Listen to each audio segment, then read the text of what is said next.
Did you think it was a petty maneuver? Yeah, it was a petty maneuver. I ain't ever say nothing bad about y'all. Y'all booed me. He could have won because he wanted to pay homage. Right.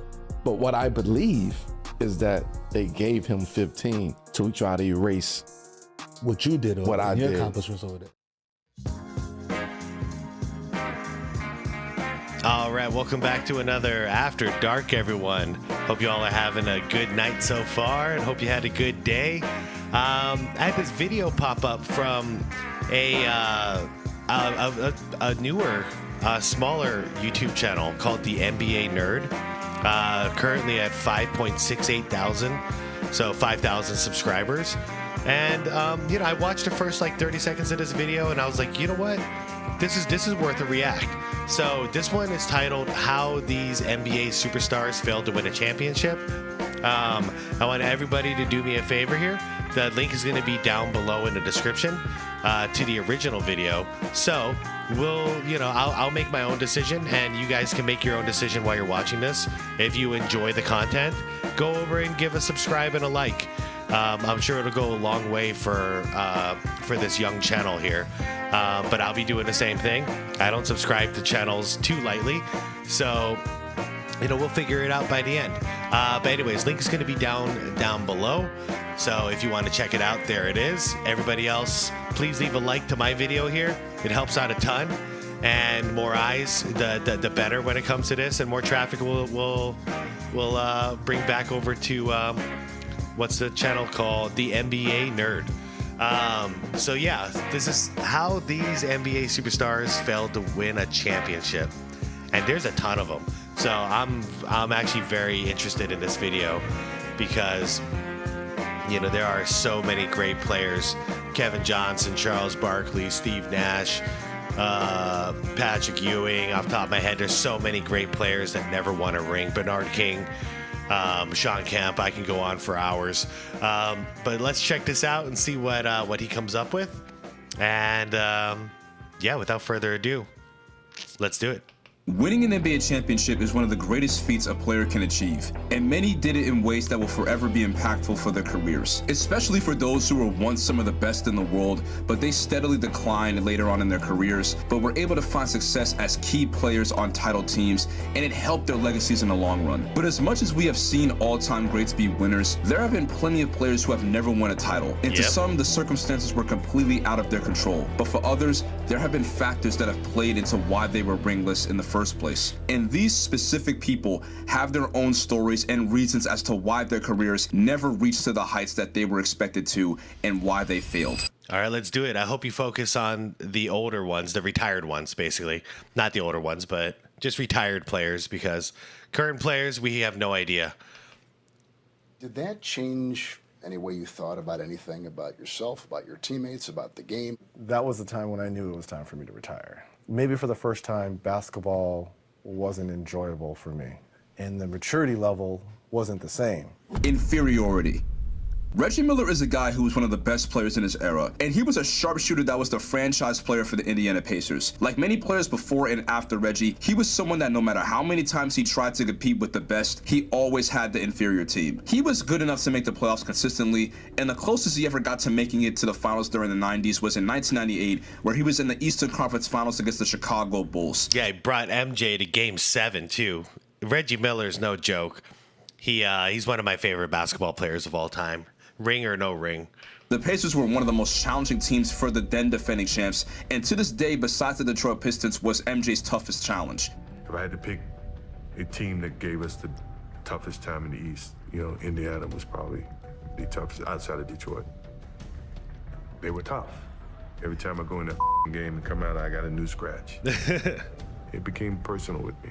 This series went all the way to 7 games, and it was a very long and drawn-out series for both teams that saw Chicago edge it out in a 5-point victory in Game 7. Even with the Pacers seemingly giving the Bulls a run for their money, the inferiority proved to be a factor, and what made it all worse is they could have possibly have been champions instead of the Bulls in 1998. But Reggie would get another chance with making the finals in 2000, and they were looking to make a big push with the retirement of MJ and the East being up for grabs, and their opponents were the Los Angeles Lakers that had Kobe and and Shaq getting their first chance at a title as a dynamic duo. Yeah. And while the Pacers tried their hardest, it was just never meant to be. Kobe and Shaq were hungrier and they were younger than the Pacers and were able to win in 6 games, giving Reggie yet another playoff exit without a championship to his resume. Yeah, Reggie is one of those dudes, if you followed his career, the 2 real opportunities he had to win, he lost to the Chicago freaking Bulls led by Michael Jordan, which, okay, let's be real. You got to give the guy a pass there.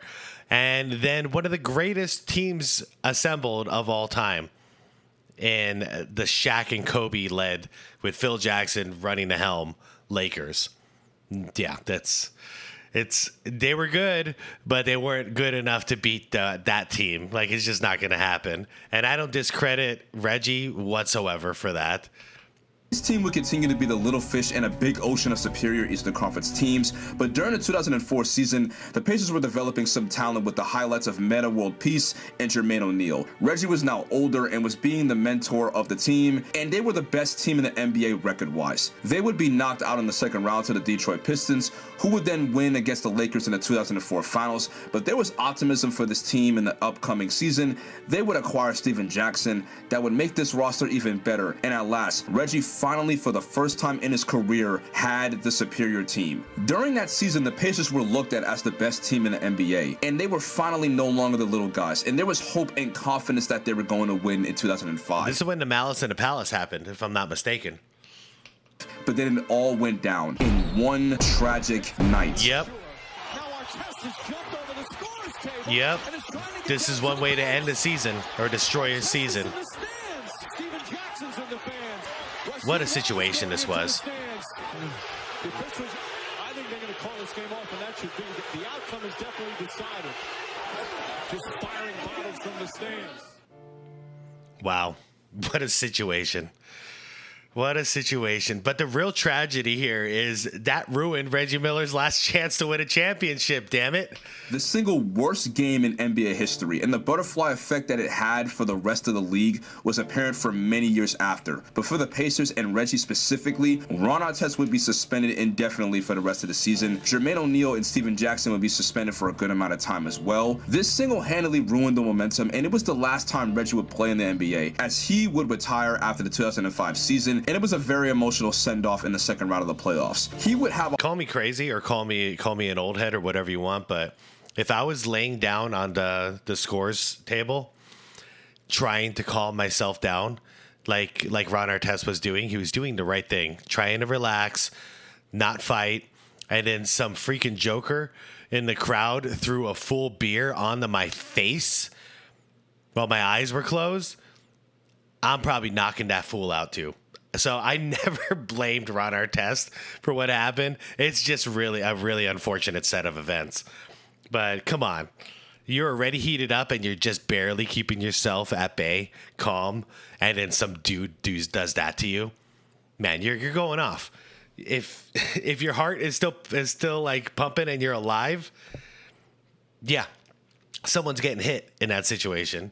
A Hall of Fame career, and he was one of the best to ever play, but he was never able to reach the mountaintop due to always having the weaker team. And the one time he had the stronger roster, his teammate changed all of that in one night. We have had many who felt inferior, but I believe Reggie Miller is the perfect representation of what inferiority does to a player's career. But at least with all of that, he tried to win the right way with the same team he was drafted by. For sure. Because this next player tried to win the right way. Indiana fans, chime in below how you feel about Reggie. Because I'm far away from Indiana, but I have so much respect for him for year in, year out, trying to get the Indiana Pacers over the hump. But he's straight off that path, and it ruined his image forever. Oh, Harden? Someone that trusts me. But he's not retired yet. Nah. Believes in me, that understands me, that I'm just not I'm not a system player. I am a system. That's why he loses, by the way. That's why. I'm going to replay that quote because that's why he's not a championship type player.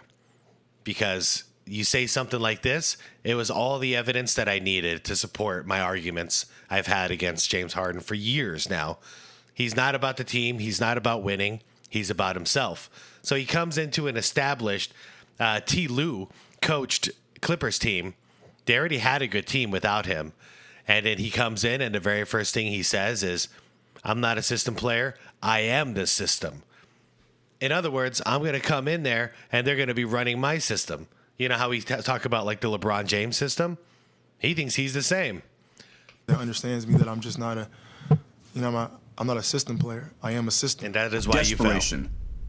Harden, when he first got drafted, was not the best player on his team. Instead, he was the sixth man, and he was developing into a player that could be a future star in the NBA. And when he was in his first ever finals series, OKC fell short. And Harden would be traded shortly after during the offseason, and he was the leader of his own team, the Houston Rockets, and they were now a team to be feared. Harden, year after year, tried to win the right way. He fell short numerous times, and sometimes he would be the reason as to why his team can never get over the hump. He unfortunately was not good enough to lead a championship team due to his inefficiencies as a player. Other times he was dealing with some of the greatest rosters ever put together. The closest he ever got to making it back to the finals was with the Houston Rockets in 2018, when he had arguably the best roster with Chris Paul, and the Houston Rockets were up 3-2 in the Western Conference Finals against the Golden State Warriors, and everything that could have gone wrong did go wrong. He came up short and failed to make it to the finals, and he continued to fail as the Rockets never made it back to the Western Conference Finals after 2018. He grew frustrated with the organization. He did everything in his power to make sure he was traded to a top-tier team, and he seemingly left the city that welcomed him with open arms high and dry. Yep. The Brooklyn Nets would be his next destination, and he would be on a team that had Kevin Durant and Kyrie Irving, who were now a super team and were expected to win numerous championships. God, sometimes I forget just how bad this is.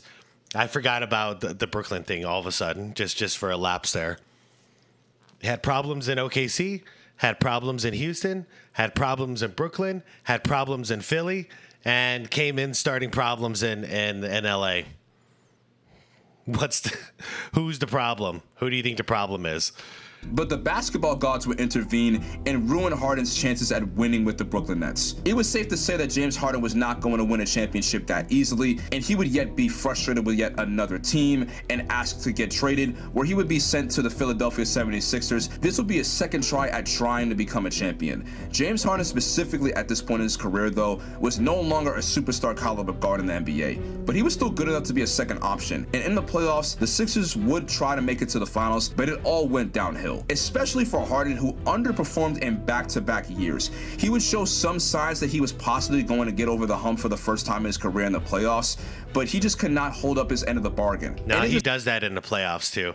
So I always, because there's every single year, including last year, there's all this hype going into the playoffs for James Harden, and people are saying, nope, this is the time it changes. No, I refuse to ever believe that. Because every single year he proves to us that he chokes in the playoffs. Just kept getting worse and worse for Harden, with him having issues yet again with another team, this time being with Daryl Morey, who was the GM for the Sixers and stated that he was a liar and he never played with him again due to him not getting traded after he opted into his contract. So he forced his way yet to another team, this time being the Los Angeles Clippers, that had Paul George, Kawhi Leonard, and Russell Westbrook. And it was very clear at this point that he was trying to find rosters that would ensure him championships. But with him getting older, his time was running out in the NBA, and this was probably his last chance at getting a ring. The Clippers would have a rough start during the 2024 season, but would soon get the hang of things, as it gave many who doubted LA optimism that they were maybe a dark horse contender for the Western Conference. But in the playoffs, there was yet another disappointment, as the roster was banged up without Kawhi being there, and they would lose in the first round to the Dallas Mavericks without their leader. Harden, on the other hand, did all that he could in the first round of the playoffs, and with this being his third team in 5 years, it showed that he was not willing to trust the process and win with the Rockets, and his need for winning caused his reputation to be tainted. And while he is an MVP and he's one of the best in the history of the game, now he is viewed as a playoff failure and someone who will never be a winner. Yep, James Harden. If we're talking street ball, park ball, man, I'll pick James Harden. He's gonna get some buckets in the NBA. If your goal is to win a championship, he would be so far down my list. It's not even funny. He's just one of those dudes. I think he's more of a poison to team unity than any amount of points could compensate for. And that's just how I feel. I've always felt that way. And it's also why I don't care that much about individual accolades when it comes to like the MVP championship. Getting a ring and being a finals MVP, I care about that. Regular season, though, anybody can have a good regular season, and he's proof of that. I'm the MVP. I'm the MVP of this league. The best basketball players in the world. I can't win them all. I'm human. I'm just like y'all, man. I'm just like you. I ain't no different, but I'm Allen Iverson. I'm a basketball player. The Lone Warrior. It was a long time before AI's arrival when the Sixers were considered to be a threat in the Eastern Conference. The last time they were crowned champions was 1983 with Julius Erving and Moses Malone. Then 1996 came and Iverson would be drafted to Philly, and this was a guy that had the killer instinct and was doing things that many never saw before. He was doing everything and more and putting the city of Philly on his shoulders to get them to the promised land. Iverson, however, was not blessed with the roster to win championships, and that was already at a disadvantage as this team did not make the playoffs consistently during his prime. So the mentality for AI was, we are going to win my way. And in 2001, he was doing superhuman tasks to get the Sixers to the NBA Finals, and it resulted in him winning the MVP award. That was the year where he didn't do it his way. He did it Larry Brown's way, coach. And when he won that MVP award, he was asking for his coach to stand there with him, basically saying this is a shared award. So it's interesting. The one time, he did actually play to the coach's standards and the coach's scheme was his most successful year. He was a one-man army quite literally, and he was the engine that made the offense run. Oh, he was. And was going to war against the Kobe and Shaq Lakers that were undefeated in the playoffs before the series started. While he may have been outmatched, he would have one of the most legendary performances in finals history and was able to get one game off the Lakers. AI is still remembered to this day and is engraved in sports history for that performance. But the downside to Allen Iverson being an amazing player with a Warriors mentality, the team over the years with him being there were never really able to get better, and it resulted in Iverson's departure to play with the Denver Nuggets. While still in his prime alongside Melo, there was potential for both of them being a championship level duo, but there were problems that prevented that from happening, as both AI and Melo both played very similarly, as they both had that alpha mentality. Iverson especially was never put in a situation to be second fiddle, and just like Melo, he was someone who wanted the offense to run through them especially, resulting in them never winning a championship and even making it past the first round, as they would be embarrassed in 07 and 08. Iverson's inability to become more team-centric and play within a better system would have him be traded to Detroit, and his career would never recover after that. I gotta say, the Denver era, the Nuggets era, it was really exciting. It was really fun to watch those two play together, AI and Melo. But it was fun. I didn't think they had a chance of winning because they both do have the same mindset, and that is get buckets, kind of like Kevin Durant these days. Just get buckets. They were both just massive bucket getters, but who was fronting the defensive end? And in this era of basketball, this is the 2000s to 2010 era. If you didn't play solid defense, you're not winning a championship. There's no way in hell. So that was always a problem. But it was a lot of fun to watch. Even with him aging and on a team that was rebuilding with younger talent, him not wanting to come off the bench and insinuating that he'd start would cause him to go out the only way he knew how to, as a Warrior. While he was never able to win a championship, he is still remembered to this day due to his impact on the culture in the NBA. While a title would have helped his career, he is the only one that made a lasting impact on the league in some way, whereas his former teammate is slowly being forgotten due to his own doing. I agree. AI, no matter what, he will not be forgotten, and I see very little disrespect for him, and I have no reason to say anything disrespectful to him or about him. I can critique his game, and that's about it, but as far as this dude had willpower. This dude, one of the toughest, I'll say it, for pound, the toughest dude I've ever seen on a basketball court, pound for pound. But I do kind of wish I would have saw his character arc where he did come off the bench and he played for a good team and he supported in a six-man role. I would have loved to see him win six-man of the year and help a team win a championship, and he gets to have a ring. I really hoped for that, but he felt slighted and disrespected. So, it is what it is. Concept of starting at the 4 or even coming off the bench. And the second question is, well, me? Oh.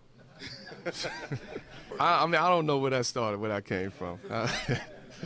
Greed.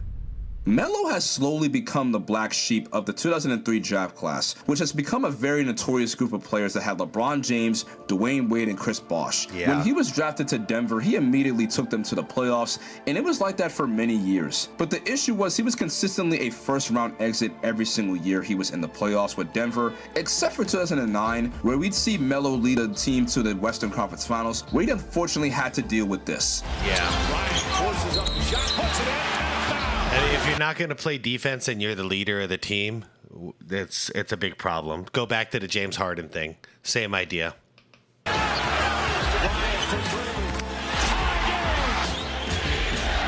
for three.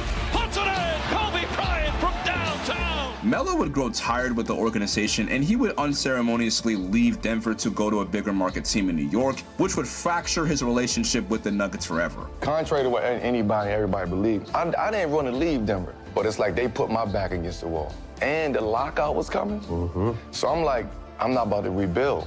I'm not going to rebuild after we done went to the Western Conference Finals. We supposed to be building, not rebuilding. Right. And I went to him, I'm like, look, I don't want to go, but if y'all going to rebuild, it's time for me to go somewhere else. Melo, now in New York, was expected to win and try to bring New York its third championship since 1973. And Melo had a far better roster than the Nuggets, and this looked to possibly be a better team that can compete with the Miami Heat at the time. By the way, little context. He went to New York the same time when the Big Three in Miami was formed between Wade, Bosh, and LeBron. There would be issues within the team, however, as during the 2012 season, while Melo was injured, a guard named Jeremy Lin would have an impressive run where he was a standout in New York City. And due to this, Melo would grow frustrated and seemingly put an end to the Linsanity run completely, and Jeremy Lin would be traded to the Houston Rockets the year afterwards. It was like Melo came back, and Jeremy Lin was so big. He was bigger than Melo, media-wise. Yeah.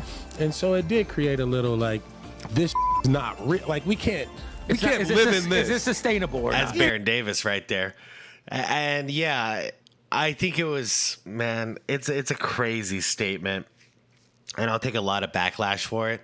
At that time, because of how good the team was playing with Lin at the helm at point, I think they would have been a lot more successful. They had a much better team chemistry with Lin at the helm.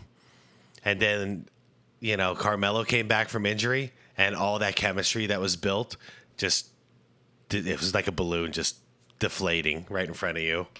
Yeah, bro, we can't live in this. Right. But like, I think like it started to create like tension in the way we played. You know what I mean? feel like because it's still Melo team. The Knicks would never really have the opportunity to make a deep playoff run due to them just not having enough to beat better teams like the Pacers and the Miami Heat. In the 2014 offseason, however, after missing the playoffs, Melo was given an opportunity to leave New York as he was heavily considering the Chicago Bulls, and this almost happened. But at the last minute, he would sign a huge contract at the time for 5 years with the Knicks, seemingly choosing the money with a team that was on a fast decline over possibly winning a championship with a better team. Melo would experience some issues with Phil Jackson, who was the president of the Knicks at the time, and the next 3 years would just be an absolute nightmare as the Knicks would get worse and worse. And it seemed like everyone around him was winning championships but him, and people were wondering when it was going to be his turn. Melo was finally given the chance to compete with a different team, and he was now sharing the court with an MVP and all-star caliber player. And many assumed that they were going to be enough for the starting lineup, and Melo would come off the bench for the betterment of the team, but that would not be the case. No, that's another one of those on paper. Man, that's a good team. On paper. With Melo now in the starting lineup, the expectations to win was very high, and they would have to compete with the Golden State Warriors as the best team in the Western Conference. But that would never happen at all, as the Thunder were pretty underwhelming, especially Melo, and he was very abysmal in the playoffs against the Utah Jazz. It was very clear that he was not in his prime anymore, and his days as being an all-star were over. The final years of Melo's career would be sad to look at. Hold on. Under contract with OKC, $28 million. Damn. Now he was still getting paid good out there. His days as being an all-star were over. The final years of Melo's career would be sad to look at, as he was bounced around from different teams, and he was seemingly blackballed by the NBA. He unfortunately is being forgotten by NBA fans. You have players playing on the teams that made Melo an icon, and they're doing more than he ever did with that franchise. And you can see that it does affect him deeply, especially with Denver. Did you feel a way when you see my man go out there? I play basket number 15. Did you think it was a petty maneuver? Yeah, it was a petty maneuver. I ain't ever say nothing bad about y'all. Y'all booed me. He could have won because he wanted to pay homage. Right. But what I believe is that they gave him 15 to try to erase what you did, or what I your did. accomplishments over there. Because now it's like they want you to play that game. When you think of 15 in Denver, now to this generation, you thinking it's Joker. As amazing. Yeah, I get why he feels that way. For the context that's missing is I don't know, did Joker wear 15 in Europe? Because if he did, that gets a little rough. But I don't know. I totally get why Melo feels that way, though. He did give a lot of good years over there. As Melo was, this is just a sad tale of how selfishness and greed can ruin your career if you do not try to evolve and be what your team needs you to be. Melo during his career had multiple opportunities to try and be more team-centric and be in a role that may not have been in his comfort zone, but it would have helped him out in the long run. Because apparently recently, Melo talked about how he almost joined the Miami Heat, but he did not want to be the fourth option. With Bron, it was always like, yo, we got to make it happen. Like, some way, somehow, opportunity comes, let's make it happen. So they was trying to finagle how to make that work. And then it was like, I think one of them had to take like 16 and the other one 17 and the other one like, you know what I mean? Like all of them had to really sacrifice, which I take my hat off to them for doing that because that's hard as to leave at that point in time. So when they did it, it just made everybody like, oh, Melo, you could have been the fourth one. I'm gonna keep it a buck. Imagine me at 23 years old, 24 years old, being the fourth option on the team when I'm leading my team every single year. Like I'm finding my way in this league, and you want me to leave that and go be a fourth option. And now, where a place where I disagree with the NBA nerd here is, by the way, I'm really enjoying this content. You have earned a subscriber, my friend.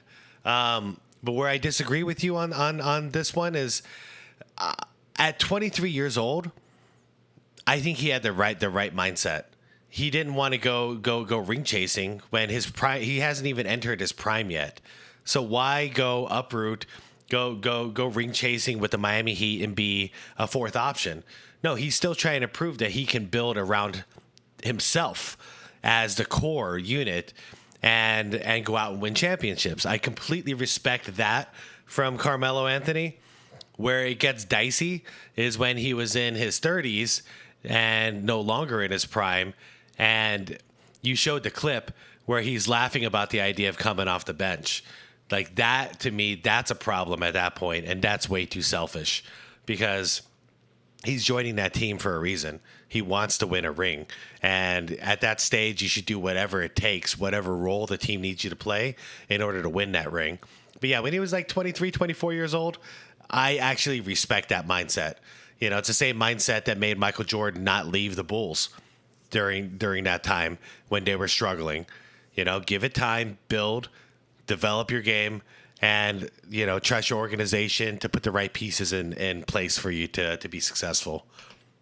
Would have helped him either way because he would have walked away with a championship. And now, unfortunately, he is amongst his peers ringless, where you have LeBron James, Chris Bosh, and Dwayne Wade having multiple titles. Yep. And as sad as it is to say, Melo did this to himself. Yeah, that part's unfortunate, though. I said, you know, this team is going to go as far as I take them. And, you know, I tried my best. I tried, man. You know, I tried, man. Misfortune. Yeah, this one I was gonna say. You got me on that one. Oh man, it is just unfortunate, really. In T-Mac's case, he wasn't that like greedy, selfish, you know, player. He really did try. It's like he said, he tried and he tried and he tried. He really freaking tried. It just never happened. Tracy McGrady at the start of his career was never really considered to be the guy on the Raptors, as his cousin Vince Carter was the clear #1 option and the face of the franchise. But he would then go and sign with the Orlando Magic during the 2000 offseason, and he was given the opportunity to be the leader of his own team. Yeah. And he was not going to be alone, as he had others coming with him, as Grant Hill and Tim Duncan, 2 superstars in the NBA, were now forming a formidable trio in the Eastern Conference that was guaranteed multiple titles. Yeah, thanks Doc Rivers for screwing that one up.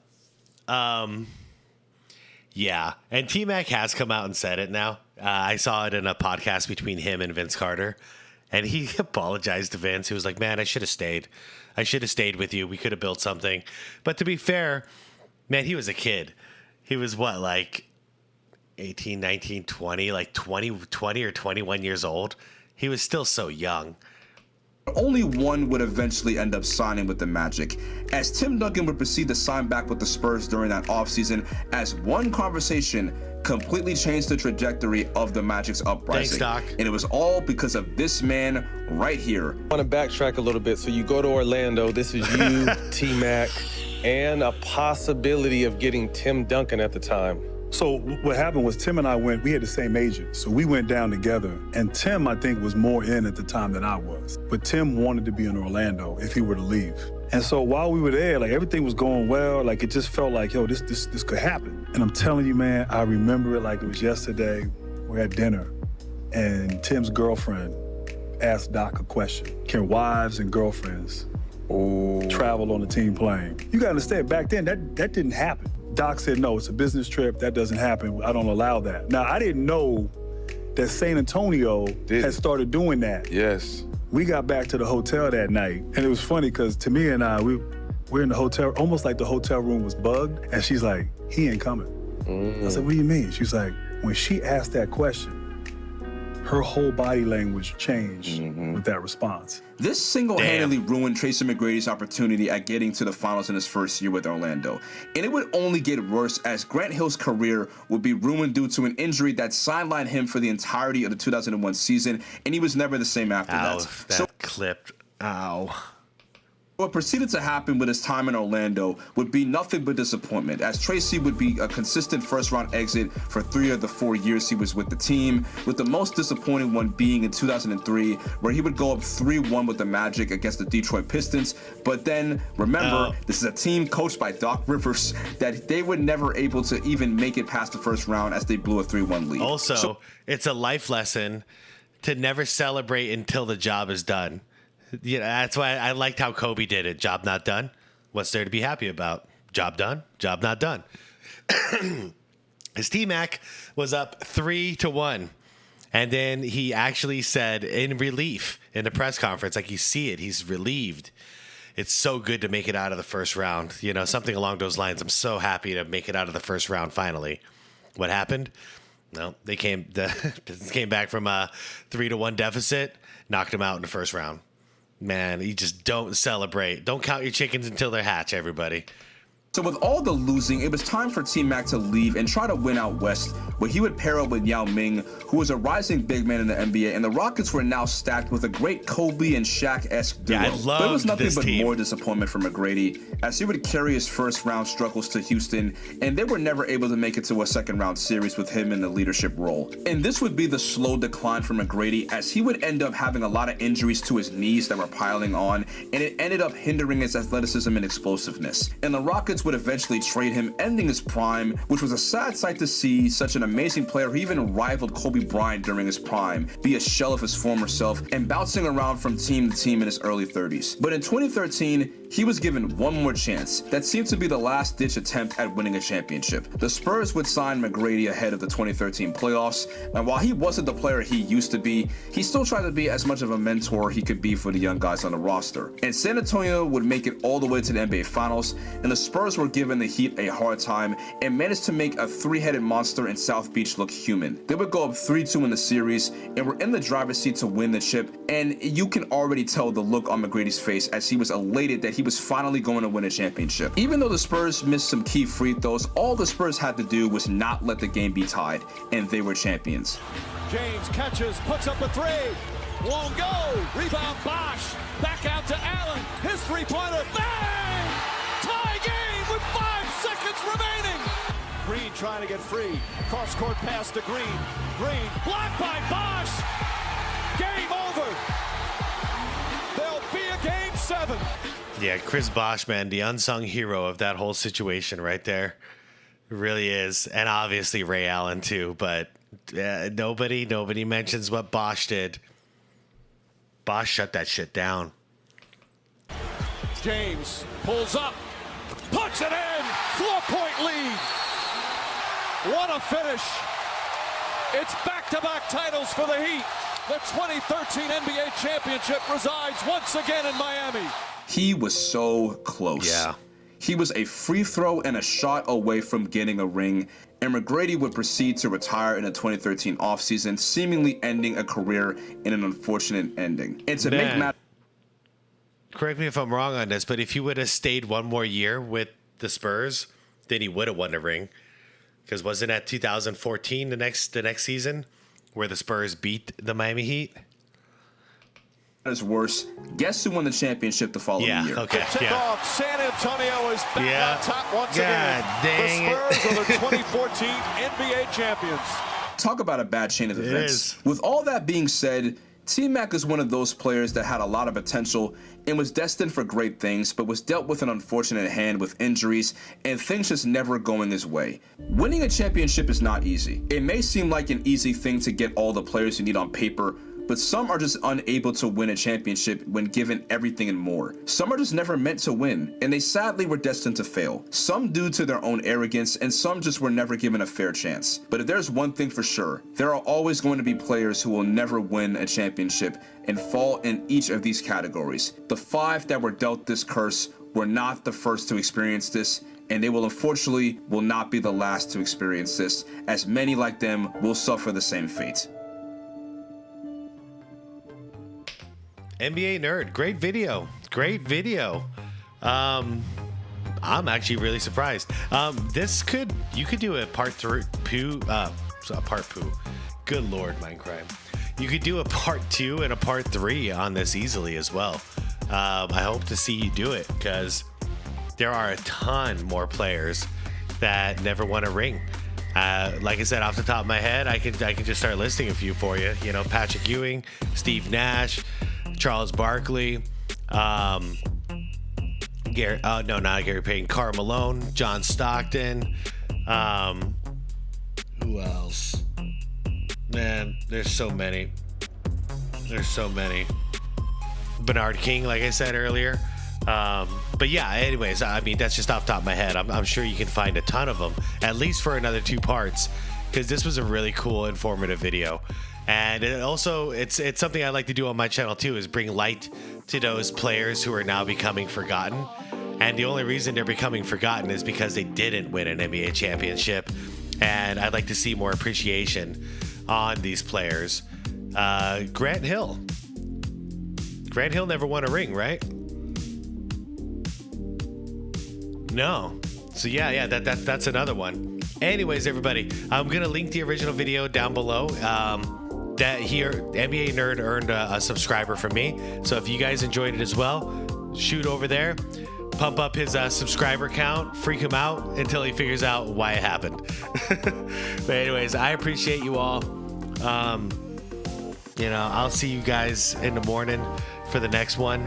And thank you very much for watching. As always, hope you have a wonderful night, everybody. Have a peaceful, chill, nice night. Have some fun, but be safe. Tell your loved ones you love them, because you never know. And just be good to your people, all right? All right, everyone. I will see you later. Peace out.